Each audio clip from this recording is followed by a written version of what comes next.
In the heart of the American justice system lies a painful paradox. Those sworn to protect sometimes become the very threat they were meant to shield us from. In this gripping story, we delve into the shadows of law enforcement to expose real-life cases where the badge became a symbol not of safety, but of fear. These are the moments when justice faltered, lives were shattered, and communities demanded accountability. Welcome to the chilling tale of when justice fails, the most infamous police brutality cases. Ferguson, Missouri. August 9, 2014. The summer air was thick with heat and tension. Michael Brown, an 18-year-old African-American teenager, had just graduated from Normandy High School. That afternoon, he and his friend Dorian Johnson were walking down Canfield Drive. According to police, they matched the description of robbery suspects. But according to Dorian, they were simply walking home. Officer Darren Wilson, a 28-year-old white police officer, encountered the pair. What began as a routine stop escalated within seconds into a confrontation. By the time it ended, Michael Brown lay dead in the street, shot at least 6 times. His body remained on the pavement for over 4 hours, uncovered, in view of residents, neighbors, and children. News spread rapidly. Social media exploded. Protests ignited. And a nation turned its attention to Ferguson. If you believe these stories must be told, tap the like button. It helps this truth reach more people who need to see it. What followed was a collision between justice and fury. Local police, equipped in military-grade gear, rolled into Ferguson in armored vehicles. Tear gas, rubber bullets, and batons met chanting citizens. Curfews were imposed. Reporters were arrested. Residents felt more like war zone survivors than U.S. citizens. The investigation into Michael Brown's death sparked immediate controversy. Officer Wilson claimed Brown had charged at him, forcing him to fire. However, eyewitnesses claimed Brown had his hands up, a gesture that birthed the rallying cry, "Hands up, don't shoot." Weeks later, a grand jury declined to indict Wilson. The Justice Department ultimately cleared him of civil rights violations. But their report did expose widespread racial bias and systemic abuse in the Ferguson Police Department. This isn't the last time justice failed. If you're invested in uncovering more of these stories, hit subscribe, because what's coming next will shock you. On April 12, 2015, 25-year-old Freddie Gray made eye contact with a police officer and ran. Moments later, he was tackled and restrained by multiple Baltimore police officers. Witness video showed him screaming in pain. Officers dragged him into a police van.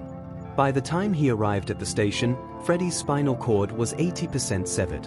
He died a week later. The cause? Rough ride, a practice where detainees are transported without seatbelts, thrown around in the back of a police van. Baltimore erupted.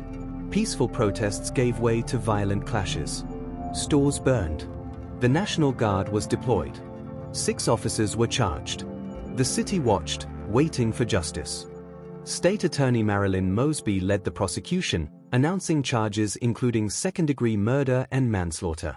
The city hailed her bravery. But trials were a different story. One by one, the officers were acquitted or had their cases dropped. Internal investigations revealed inconsistencies in police reports, failure to follow protocol, and potential collusion. Yet no one was convicted.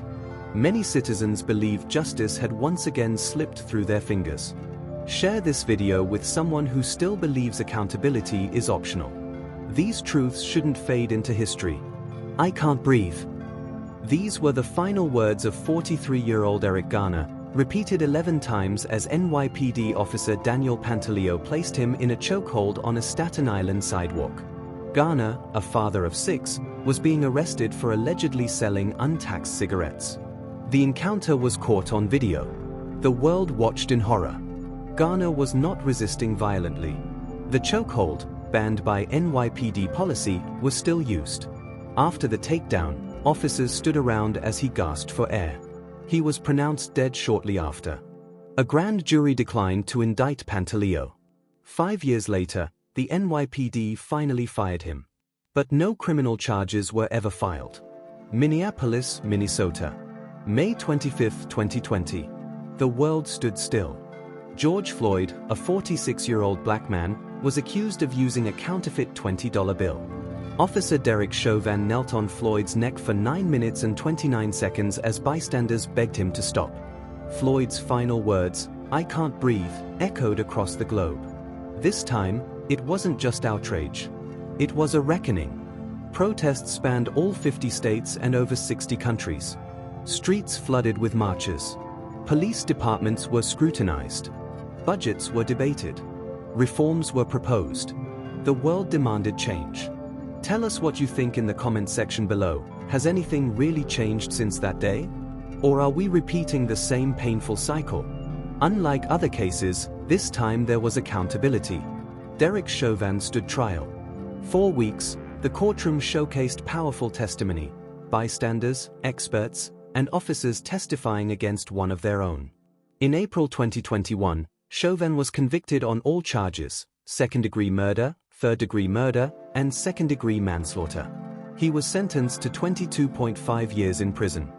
It was a moment of relief, but not celebration. Justice had been served, but only after the world watched a man die on camera. If you believe justice shouldn't require a camera to be served, press like. Let's push these stories into more feeds. For every name that gained attention, countless others did not. Tamir Rice, Breonna Taylor, Elijah McClain, Sandra Bland. The list stretches endlessly. Some died in silence. Others died on tape. But many cases ended the same: no indictments, no convictions. Why do these patterns persist? Why do grand juries often side with police narratives? Why are body cams turned off in key moments? Why are internal investigations trusted when departments often protect their own? Public trust erodes each time a life is lost without accountability. And yet, reforms stall. Bills are debated. Qualified immunity remains. Each case reopens a national wound. Communities grieve. Families march. Names become hashtags. Murals are painted. Vigils are held. And still, the cycle repeats. Justice fails when truth is buried. When power shields itself. When transparency is optional. But with every failure, voices grow louder. Investigative journalism, social media, and civilian footage now shape narratives once dominated by official reports. Cameras don't lie. And neither do grieving mothers. Subscribe now if you want to keep uncovering the stories others try to silence. Hit share and help us amplify what really matters. Legislation like the George Floyd Justice in Policing Act sits in political limbo. Cities like Camden, New Jersey, and Newark, New Jersey, have reformed their departments with some success. Others resist change. Civilian oversight boards. Body camera mandates. Defunding debates. The solutions are many, but none are perfect. Justice doesn't live in paperwork or political statements. It lives in consistent action, transparency, and an unflinching commitment to human dignity. As the sun sets on another chapter of loss and resilience, the question remains: will we build a system where justice doesn't fail the most vulnerable? Or will future generations inherit a silence too heavy to bear? Let us know in the comments. Do you believe true justice is possible within the current system? Or does the system need to be dismantled and rebuilt entirely? Let's discuss in the comment section. This is not just a story. This is America's reckoning.